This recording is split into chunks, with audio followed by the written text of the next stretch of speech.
All right, good morning and welcome to the AI Executive Morning Buzz. This is your go to live broadcast for real time AI insights, industry trends, and executive level analysis without the hype. I am your guest host, Nick James, joined by Jason Hess. Albert had to take the day off this morning. So let's jump right in. Here's what to Big, expect big, on today. big, big announcements last night. So let's jump Oh in. yeah, Claude. That was a big one. Claude 3.7 Sonnet.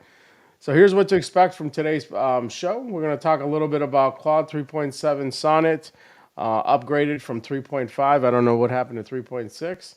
It's the next It's the AI naming game. Nothing makes sense with part. whatever they name. It's like BMW models. I don't even know how they name those models. And then we're going to talk a little bit about shadow AI and unapproved apps. It used to be called Shadow IT. And then we're going to just cover off how things went at the Kellogg What a event on what a great Saturday. event. Well Yeah, put together. A lot of energy. A lot of great people that we met. Yeah, definitely looking forward to sharing some thoughts there. absolutely. So, Jason, you had a chance to play around with Claude. What are your thoughts? So I think it's probably one of the most impressive models to help bring non-developer, non-engineers to be able to design things.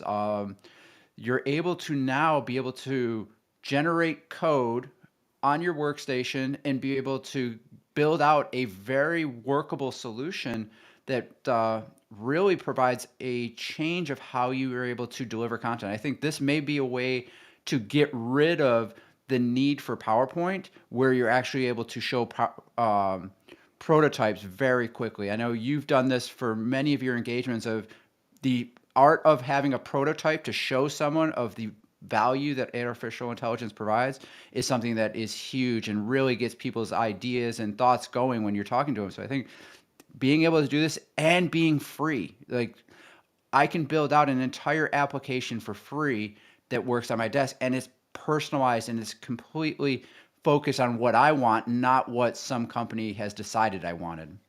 Absolutely. No, it's a really good point, and I think from a content generation standpoint, Claude's always been great, but Claude's always been known for coding. So, I really want to touch a little bit on the coding component. Claude has been the model that's backed a number of these startups. For example, there is Cursor and Windsurf. Those are Windsurfer, both. Yep, yep, Lovable, yeah, a yep. lot of those Data button. app generation that have been utilizing Claude in the background since their inception. And now Claude has now disrupted them completely because they've now offer a free capability, which is all human communicatable. You don't need a development environment to build this. You can just talk right off the Claude app and be able to build out and get a mock-up and then save your code down to your desktop. Yeah, I think this has happened quite a few times now, where let's call them the AI hyperscalers, okay? Because the hyperscalers in traditional terms are like AWS, Azure, GCP with Google. But I call these AI hyperscalers, and I think at the top of the list is obviously OpenAI, Right. and then Claude is the best contender following there. There's other major models like Grok that came out of X. Gemini, So yep, DeepSeek, Kimi, like right now is every week it seems like a new model is being updated and released, and it is hard to keep track and be able to quality check all of these to see which one's going to provide you the best responses. it is, but it's also a little bit worrying from being as a product startup founder, okay, who's building a product, to constantly be in fear that and I'm not saying that everybody fears this. I'm just saying that this is a threat if we were doing a SWOT analysis. Yeah. constantly being in fear that one of these major AI hyperscalers is going to release a feature that's going to completely extinguish your startup. Any thoughts on that, Jason? No, I saw it in my previous roles when, doing working as a solutions architect, we would build something out, and then the next AWS reInvent, okay, the year that we just spent building this application is now a new service that AWS provides for very minimal cost. So yeah, this has been a part of technology, and something that you have to be able to consider, and when you're doing your SWOT analysis, identifying what are those threats to your business, and how can you make sure that you are building it so that it's sustainable. Yeah, and, I mean, just give you some examples. When ChatGPT, there was April 2024 Dev Day, they came out with assistants, and that was supposed to take over all these chatbot providers, but it didn't. Yeah. But I think, and then deep research came out, and then we had operator come out. I think that there is, I think the market desires variety, right? It And I does. think that these AI hyperscalers have their place, but I don't think that they're going to completely dominate the industry and take over the startup space, particularly because of how healthy our open source world is, right? Right, You want for to talk a sure. little bit about that? Yeah, no, I think it's definitely necessary, because a lot of these are great tools, but you don't want to have it just running outside of your environment. You want to have it secured in your environment. And there are ways to get the Claude models running inside your environment utilizing AWS Bedrock. OpenAI has it with Azure, where you can have that on premises secured environment. But the open source allows you to build that also within your environment, within your own protected enclave. So I think that's where this is going to evolve to, is being able to make sure that you can protect it, put your own data, and then get all of the benefits that you need out of it. All right.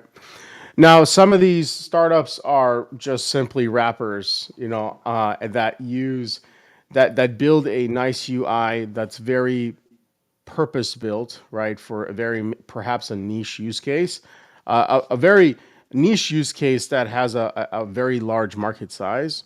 However, they don't have their own AI model, is what I'm trying to say, and they're using perhaps an OpenAI or a Claude underneath. So speaking of, excuse me, speaking of these AI coding assistants, like browser-based ones, there's probably the most popular one is Lovable.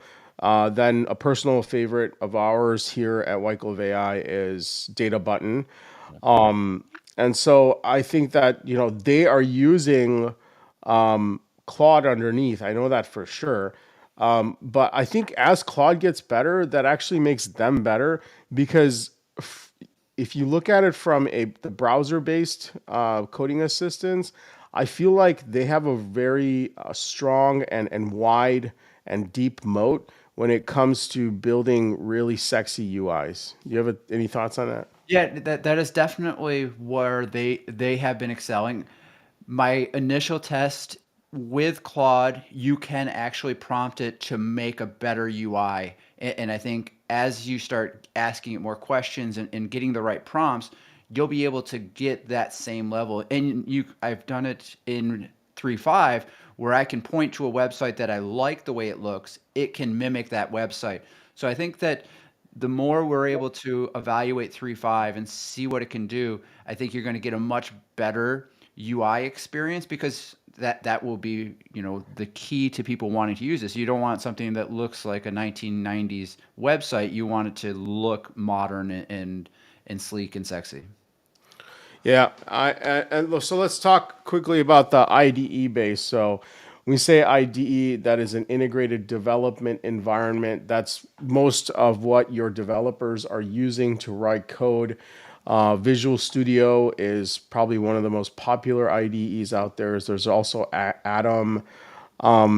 So let's talk about the browser-based coding assistance. So there's paid versions like Windsurf and Cursor, but then there's also open source versions like Roo. I think that Claude Code is really probably going to displace that area. And it's not so much that it's going to displace it in the developer world, but it's going to be more about democratizing building and allowing everybody to be a builder. Your Yeah, no, thoughts? I remember back, let's call it 2014, 2015, when DevOps was really um, getting kicked off and people in organizations were adopting it. There was always the meme that software is eating the world. But that was only for the engineers that were developing the software. I think software is now going to eat the world now that a CFO can create a app to display Yeah. the data that he wants, or your operations team can build the views that they want right there utilizing Claude, and it's personalized and it's hyper personalized to what they want to see, not what a company has decided they want to see. So I think software will definitely eat the world, and I think Claude 3.7 has enabled that so anyone can do that for free with huge context windows for the amount of data you can input as well as what you can output. Yeah, no, so let's move. Okay, I want to pull on one thread you said there. Anybody can be a builder. So CFO, CEO, COO, just know that you don't have to put together, go to your business analyst to put together a business requirements document and then deliver it to your dev team, wait for 6 months, get a prototype just to find out it's not what you wanted at all because somewhere along the way there was a loss in translation. You can do this yourself. And I think that's what's really encouraging about this. Exactly. Yeah, no, Yeah. you can build us all, you can design your architecture.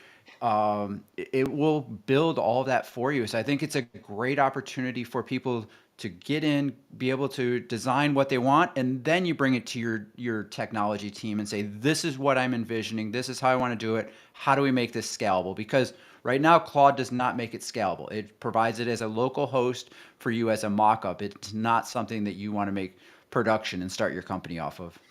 Yeah, and it's almost like it's almost like writing a business requirements document in code that's more visually appealing and more visually instructive to your dev teams. In no way are we advocating for shadow AI, which we'll get on the topic of. Yeah. We will want you to think we're saying, hey, you can just build the app and launch it and completely ignore your IT team, your CIO, your security team, your CISO.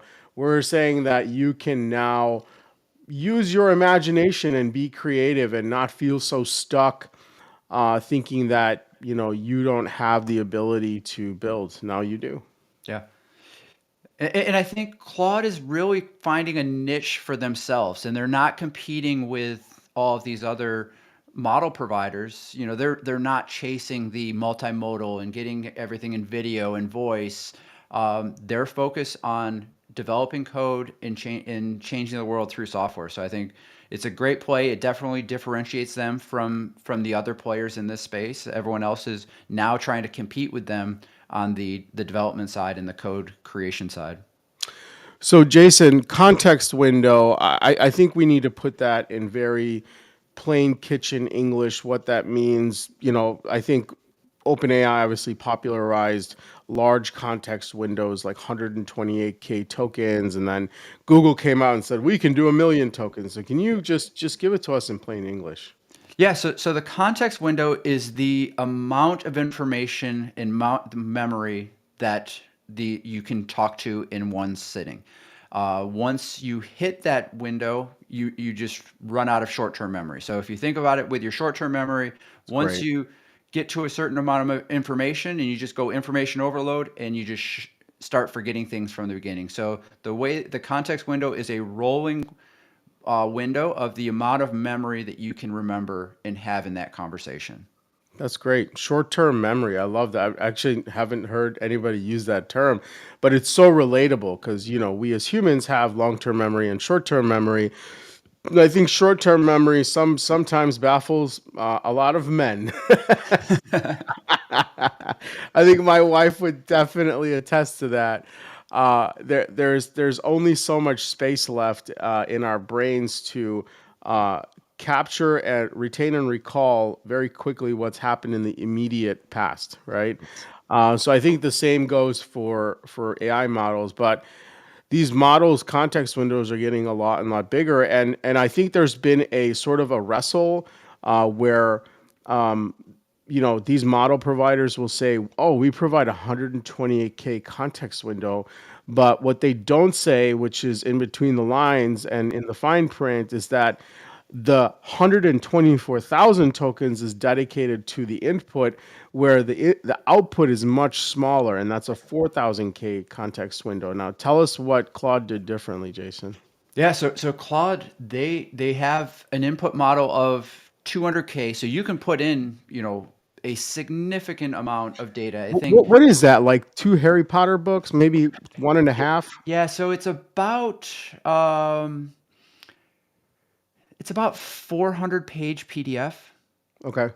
A pretty densely written PDF with not a lot of images. So it's a lot of data that you can put in there. And they also have focused on the output, because that was exactly what you were talking about. Yeah. Your context window, if you put all of your data in, you get a very small output. They have an output that allows for a much more verbose, which really plays well when you're writing code, because code has a lot of characters. You can get multiple pages of code to be able to do this. So I think this is going to really play well, and this is where they were focusing on making sure that I can put in a lot of code and I can get out a lot of code. But this works well for all other problems also when you're getting for inference and understanding. All right, let's talk about the deep reasoning, the that bandwagon, Yes. that we've seen. What is different about Claude's reasoning versus like OpenAI's and DeepSeek's reasoning? So what they did is you can toggle in and out of deep reasoning and just regular questions and answers right there as a push of the button. Where all of the other models, it would start a new chat for you, and you have to go into a deep reason, and then you'd have to, okay, let me now build out a paper based on this reasoning. So right now, where Claude did it differently is right there in the same chat window, you can toggle between your reasoning models and then your general purpose answers. So I think it's a great way. I'm looking forward to solving it and using it with more use cases and coming back to you and telling you how well that works on a daily use case. And folks, as you know, we take a very measured approach at broadcasting things that are very new, because we do want to help you avoid the shiny object syndrome, but we also want to make sure you're staying informed. So we do introductory pieces like this. As you noted on our very first episode for season 2, we took a while to respond deeply to DeepSeek. So we're going to do the same with Claude. We're going to keep monitoring it, using it, collecting our experiences, and we'll probably come out with something more deep like we did with DeepSeek, no pun intended. Yeah, no, I think that there's a lot there, and there's new models coming every day, and it's hard to make that choice. And I know you and I have a strong opinion of where the future is going to lie, and maybe we add that for a conversation in a future episode of where you and I feel like the future of all of these models and the intersection of them will be. Perfect. Let's move on. Let's talk about shadow AI, cybersecurity risks. I want to preface this with shadow IT has existed for a while. Here is the conundrum. Ex-employees, or not ex, but an employee has found a technology that they feel can be revolutionary to perhaps their productivity or the speed or the accuracy of their work, and they perhaps don't know or were not informed of company policy on unapproved technologies, and then find a way, whether it's easy as just going to the website and signing up for an account from your company laptop, or they somehow find a way around it and they go and they procure a single license for themselves, or perhaps even their team, and then they use this product. And there have been countless times where this has resulted in a data breach, or some sort of litigation because of data privacy issues and things like that. So Shadow ITs existed for a while. Now it's just being really amplified with So the much magic easier of AI. to Yeah, acquire, and it's built into so many different applications that you already have exactly, access to. So exactly. this is Yep. where, both of us have an extensive cybersecurity background. And I know in previous jobs, walking around and finding servers under people's desks, saw that, why do you in It's a R&D heater. It's a have foot have heater. your own server that's under your desk, and why is it so hot in this office? But Yeah. that is really what shadow IT is it's building out your solutions outside of the normal acquisition and implementation process. So I understand why people do it. I understand being a technologist for so many years of how long that process is, and you have a roadmap and you can't add new things and features to that.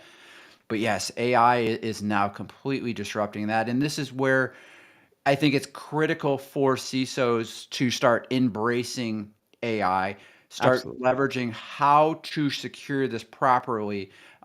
You can't be the office of no anymore. You've got to be able to I find love that. ways to do this because your staff is smart enough and they have enough skills at their fingertips right now where they'll be able to figure it out themselves and be able to use some of these open models that are just free. You cannot block every single website from You people to go you to. can't. I love that you said that AI is embedded. So you can't possibly track. Like back in the day, you could just put a firewall rule and be like, "Okay, I'm good." Yeah, But you let's can't do that automate anymore. AI. Yeah. You can't monitor the just the wide landscape of different applications that use AI underneath, and even applications that you currently are approved to use are now embedding AI, updating their terms and conditions, forcing you to accept them, and you kind of have no choice. And a good example of that, I'm not dogging them, is Adobe, right? Adobe is very famous for that. Obviously, they're on the creative side, so but they handle PDFs, which PDFs have a lot of confidential information in them. So you got to be very careful. And I think that creating an AI inventory, and this goes back to our AI adoption and management framework that we released version 1 of last Wednesday. That's something that's really critical and key to making sure that you at least you know what you know, right? It's either you don't know what you know what you don't know, or you know what you know, and you want to at the very least be in the middle. You know what you don't know. Exactly.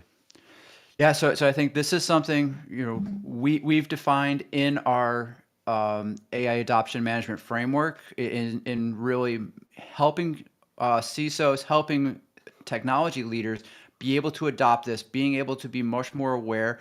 And telemetry is going to be key. Your observability and understanding what's going on to prevent a lot of these shadow IT, shadow AI that's being implemented across your ecosystem in your organization. So we've defined a very good framework to help you in that process. We are here to guide you and advise you as you're beginning that process. But I think every technology leader needs to start thinking about how am I going to be able to get and wrangle all of this AI activity that's going on across my organization.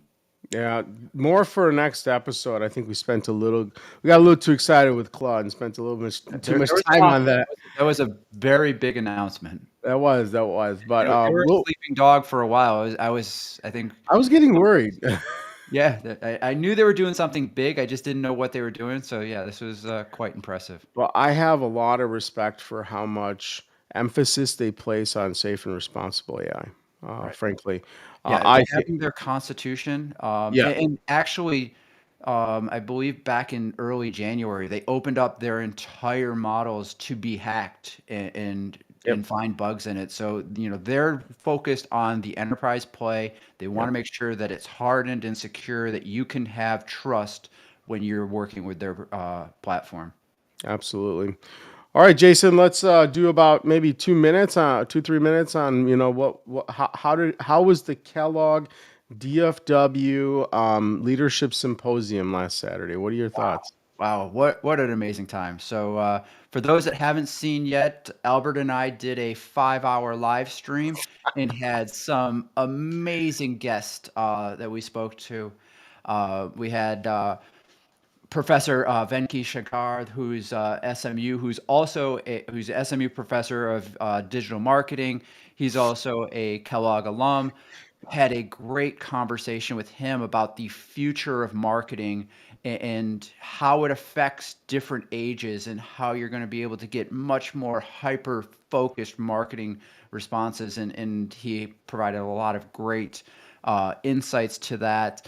Uh, I think one of the ones that was quite ingenious, Vishal Modi, he is the founder of a company called Spoonify, who is building out a smart utensil to help you make sure you have a healthy lifestyle, and it's being able to. It's got video, it's got sensors and cameras where it can tell you what you're eating and kind of give that heptic shock to you when you've eaten too much. So I think that one was so cool, and it was great to hear what he's thinking and how he's thinking about rolling that out. But had great conversations in healthcare and marketing, even in credit unions of how they're thinking about AI. And I think the highlight, we had the CEO of Lennox, Yes. which was a Alok Mascara. Yeah. yeah, that was a great conversation.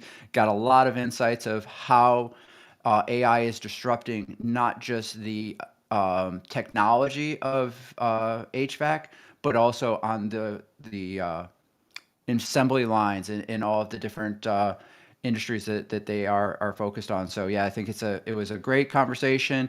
You can go to our YouTube channel and watch the replay of any of those interviews. Lots of great topics and great insights that couldn't do it justice in the 2 minutes of overview. Yep, absolutely. Well, I want to close this out. I want to remind everybody to make sure you're tuning in. Put this in your calendar. The Morning Buzz is live every morning. Unfortunately, today we had a few glitches with LinkedIn Live. We're going to have to investigate that after this. But we're here every Tuesday, Wednesday, and Thursday morning at 8:30 a.m. sharp, faithfully. And we are here reporting on the news. We're talking about big releases like you just heard about Claude 3.7. I think that you'll find a lot of value, and it's a great way to get your morning started and get those sound bites. So when you're I'm gonna date myself, but when you're at the water cooler, which I know that doesn't exist anymore, The uh, coffee machine. coffee machine, there you go. You know the latest and greatest on AI and what the trends are and what's going on in this world of AI and how to speak about it in an informed and intelligent manner. So please definitely tune in. Make sure you follow us on all of our socials. We have a link tree now. We'll communicate that out to you. It's just link, LINK, E .ro/ AIEXEC. Okay, so it's linkaroo slash AIEX, AI executive, or in short, AIEXEC. Okay, that's all we have for today. We'll catch you tomorrow. Jason, any parting words? No, I think just be curious. There's a lot of great things out there. Go in, test it out, and you cannot break any of these tools. Absolutely. And as always, I'm gonna pay homage to Albert and his closing line. That's it for today. Today's AI Executive Morning Buzz. Big thanks to Jason Hess for joining us and sharing our insights. Stay curious, stay innovative, and we'll see you every Tuesday, Wednesday, and Thursday at 7:30 a.m. Central sharp. Have a great day.